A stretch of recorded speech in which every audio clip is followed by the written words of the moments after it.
மாண்புமிகு முதல்வர் அவர்களின் பதில் உரை.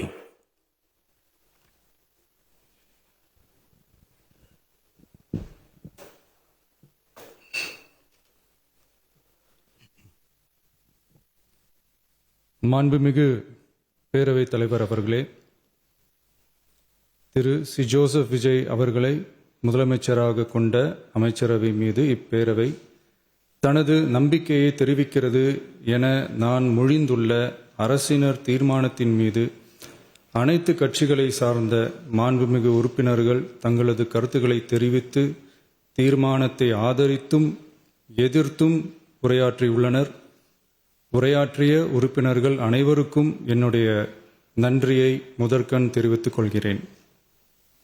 இந்திய தேசிய காங்கிரஸ் கட்சி சார்பாக உரையாற்றிய மாண்புமிகு திரு சே ராஜேஷ்குமார் அவர்கள் தீர்மானத்தை வரவேற்றதோடு மட்டுமல்லாமல் மதசார்பற்ற அரசுக்கான ஆதரவு என கூறினார்கள்.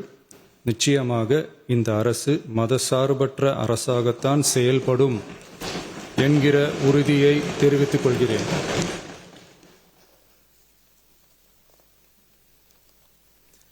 அடுத்து உரையாற்றிய இந்திய கம்யூனிஸ்ட் கட்சி மார்க்சிஸ்ட் கட்சி சார்பாக உரையாற்றிய திரு ஆர் செல்லசுவாமி அவர்கள் இந்த தீர்மானத்தை வரவேற்று முழுமையான ஆதரவு தெரிவித்துள்ளார்கள். விடுதலை சிறுத்தைகள் கட்சி சார்பாக உரையாற்றிய மாண்புமிகு உறுப்பினர் திரு வன்னி அரசு அவர்கள் உரையாற்றுகையில் நம்பிக்கை வாக்கெடுப்பில் வெற்றி பெற்று இந்த அரசு 5 ஆண்டுகள் தொடரும் என நம்பிக்கை தெரிவித்தமைக்கு என்னுடைய நன்றியை தெரிவித்துக் கொள்கிறேன். ஆதரிப்பவர்களுக்கு மட்டுமான அரசல்ல, எதிர்ப்பவர்களுக்கான அரசும் இது என சுட்டிக்காட்டியமைக்கு எனது நன்றியை தெரிவித்துக் கொள்கிறேன். முந்தைய அரசுகளால் கொண்டு வரப்பட்ட முக்கிய மக்கள் நலத்திட்டங்கள் தொடரும் என்ற உறுதியை தெரிவித்துக் கொள்கிறேன்.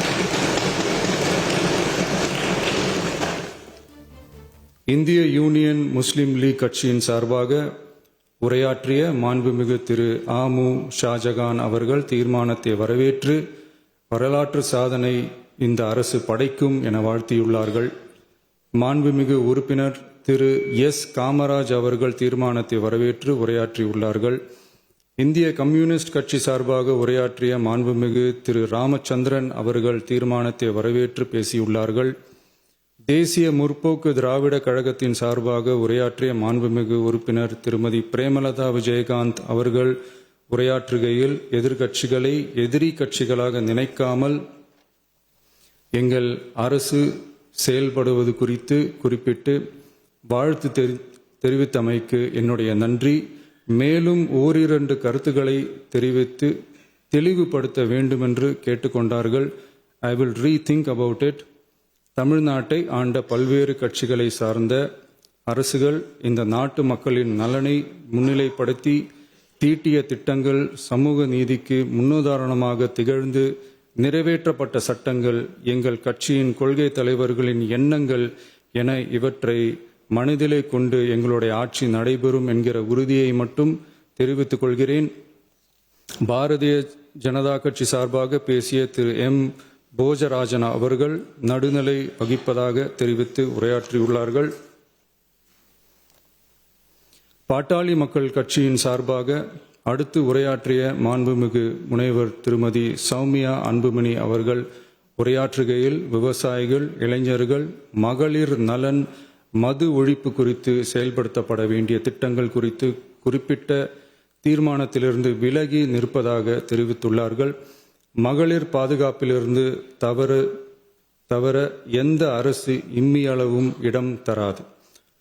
அடுத்து உரையாற்றிய மாண்புமிகு திரு மு தமிழன் அன்சாரி, மாண்புமிகு திரு கே நித்யானந்தன், மாண்புமிகு முனைவர் எம்எச் ஜவாஹிருல்லா, மாண்புமிகு திரு எடப்பாடி கே பழனிசாமி அவர்கள் மற்றும் ஆகியோர் உரையாற்றுகையில் தீர்மானத்தை எதிர்த்து உரையாற்றியுள்ளார்கள்.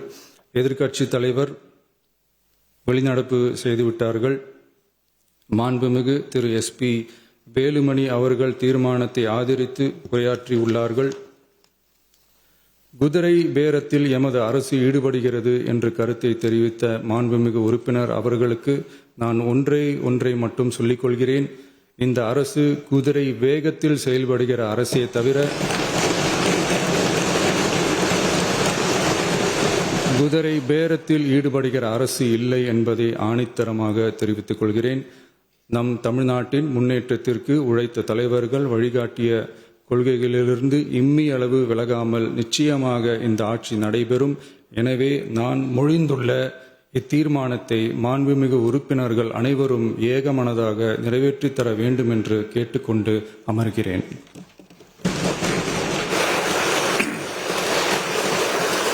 ஒரு கோடியே 28 லட்சம் மனங்களை வென்ற தந்தி டிவி யூடியூப் சேனல். தவிர்க்க முடியாத தம்ப்நெயில், கலக்கலான கான்டென்ட்ஸ். நீங்களும் இந்த குடும்பத்தில் இணைய இப்பவே சப்ஸ்கிரைப் பண்ணுங்க.